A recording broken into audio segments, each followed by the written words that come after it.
Hello and नमस्ते दोस्तों, स्वागत है आपका हमारे यूट्यूब चैनल आदर्श ऑनलाइन पे। और आज हम periodical assessment test English medium के लिए साइंस का पेपर जो है वो सॉल्व करेंगे। स्टैंडर्ड 8 के लिए है ये। और इससे पहले भी ये चैप्टर का सोल्यूशन मैं रख चुका हूँ, मगर उस समय बहुत जल्दी ये अपलोड किया था तो वो राइटिंग में मैंने लिखा था। इस बार मैं आपको इसकी स्लाइड्स जो है वो दे रहा हूँ ताकि आप उसका सोल्यूशन जो है वो क्लियरली कॉपी कर सके। जैसे कि पहली जो हमारे क्वेश्चन नंबर 1 में 5 मार्क्स के जो हमको सिर्फ नेम लिखने हैं, नेम ऑफ द फाइबर, उसमें हमारा आंसर जो रहेंगे वो है नाइलॉन, रेयॉन, पॉलिएस्टर, एक्रेलिक और सिंथेटिक फाइबर और यान। So next answer 50 kg wheat वाला जो है वो इस तरह है। The surrounding area should be clean and free from insects. The place of storage should be elevated and away from moisture, and it is to be kept away from direct sunlight. This would ensure proper storage of food grains and a longer shelf. तो इस तरह से आप अपने यहाँ पर जो भी वीट है या जो भी ग्रेन है उसको आप स्टोर कर सकते हैं और बचा सकते हैं। नेक्स्ट क्वेश्चन में हमको पूछा गया है कि हमारे घर में यूज़ होने वाले मेटेलिक और नॉन मेटेलिक सब्सटेंसेस के बारे में लिखना था। आंसर इस प्रकार है। Copper is use for making electrical wires, cooking utensils, and zinc is mainly use as a protective coating from iron. Aluminium is use for making electrical cables and packing cooking utensils etc. while wood, glass, plastic and various non-metallic items are used at home. तो ये इसका answer होगा जिसमें हमने metallic और non metallic substances जो है उसकी लिस्ट आपके सामने रख दी है। अब अगर बात करते हैं question number 3, which agricultural tool would you choose to sow seed in the field. तो seed drills are pulled behind tractors and covered large fields, but the traditional hand tool used for sowing seed is hoe.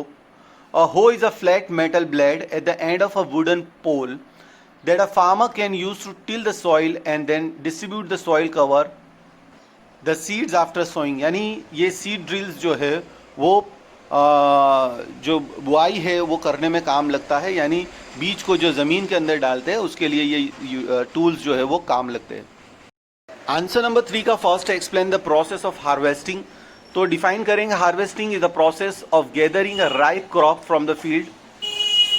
Reaping is the cutting of grain और pulses for harvest, typically using a scythe sickle reaper.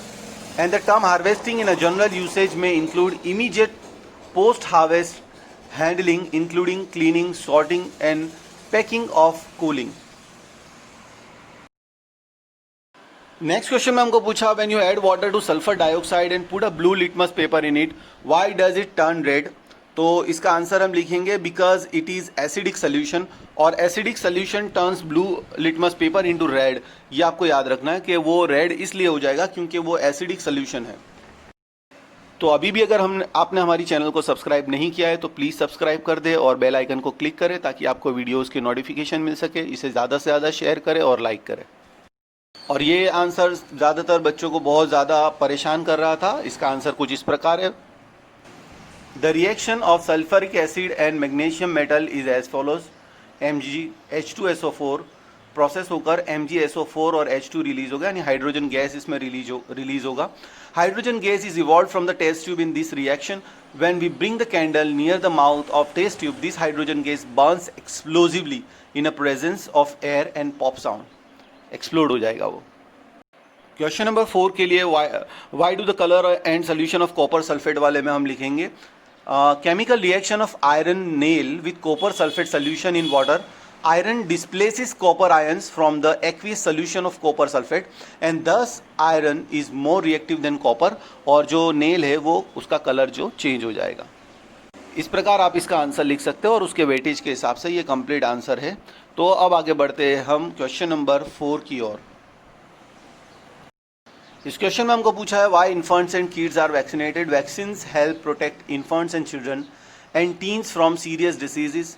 Getting childhood vaccines means your child can develop immunity protection against the diseases before they come into contact with them, means germs or viruses or any microorganism. And did you know that getting your child vaccinated also protects others also? Because of community immunity, vaccines help keep your child younger siblings and all the family members and friend from getting sick too. यानी अगर इससे बचपन में ही जब बच्चे छोटे होंगे तभी अगर उसको वैक्सीनेटेड कर दिया होगा तो वो वैक्सीन से उनकी इम्यूनिटी बढ़ जाएगी और फ्यूचर में इस प्रकार के कीटाणु अगर उन पर हमला करते हैं तो उससे उसकी हिफाजत हो जाएगी और इससे उनके छोटे भाई बहन और जो बड़े हैं घर में उनकी भी उनको भी इससे प्रोटेक्शन मिल जाएगा। तो vaccination is very important for infants and kids nowadays. अब क्वेश्चन नंबर 4 के सेकंड आंसर की हम बात करते हैं कि we should not allow water to collect in one place around us for a long time to prevent malaria. उसके answer में हम लिखेंगे reason to avoid water collection to prevent malaria is vector borne disease caused by parasitic plasmodium and plasmodium carried into human through mosquito. The mosquito responsible is a female Anopheles mosquito and reason to avoid water collection to prevent malaria is vector borne disease caused by parasitic plasmodium. अब यहाँ पर 2 बार answer लिख दिया है malaria वाला। तो drip irrigation की अगर हम बात करें, drip irrigation method is born in area with water scarcity. Drip irrigation is answer आएगा drip irrigation is an irrigation method that saves water and fertilizer by allowing water to drip slowly to the roots of plants either into the soil surface or directly onto the root zone through a network of valves, pipes, tubing and emitters. ये इसका answer complete होगा। अब जो answers है उसमें हमको लिखना है make a note what method have been used to store food. जरा लेंथी आंसर है बिकॉज इसका वेटेज 3 मार्क्स है। तो हम आंसर लिखेंगे depending on a type of food you will need to store it in a freezer or in a container you keep in cupboards or in shelves. When storing food, it is important to keep food safe so that it is still safe to eat or cook. However, all foods have limits on their storage time and staff should always follow storage instructions and be aware of use by dates. यानी expiry date उसकी नहीं हो जानी चाहिए, यानी उसकी dates जो है उस पर भी हमको ध्यान देना चाहिए। इन particular staff must make sure that they always store food. फिर इसका आंसर जो है वो आगे की स्लाइड में आ रहा है, कुछ इस प्रकार है कि the following storage guideline should be followed. Store foods in separate cover containers whenever possible. Cover dishes and other open containers with foil and film. Do not reuse foil film. Wrap other foods. ये सारे जो भी points है आप देख लें, आपको ये इजीली नज़र आ जाएंगे। बड़ा आंसर है इसलिए आप इसको कॉपी कर लें। आप इसका स्क्रीनशॉट भी ले सकते हैं और यहाँ पर इसकी जो मेथड है वो भी आपके सामने आ रही है।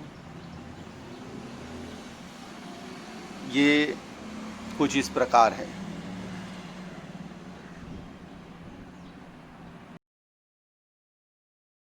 और चैप्टर का पेपर का आखिरी आंसर इस तरह है, how will you determine it if harmful micro organisms are produce in bread और फूड। तो आंसर लिखेंगे we can smell it, while smelling it may give very bad smell, or we can see its color in bread. It may get dark spots in fruits, the color may be changed. तो आप उसको observe करके या उसकी smell करके बता सकते हैं कि यहाँ पर माइक्रो ऑर्गेनिज्म एंटर हुए हैं या नहीं।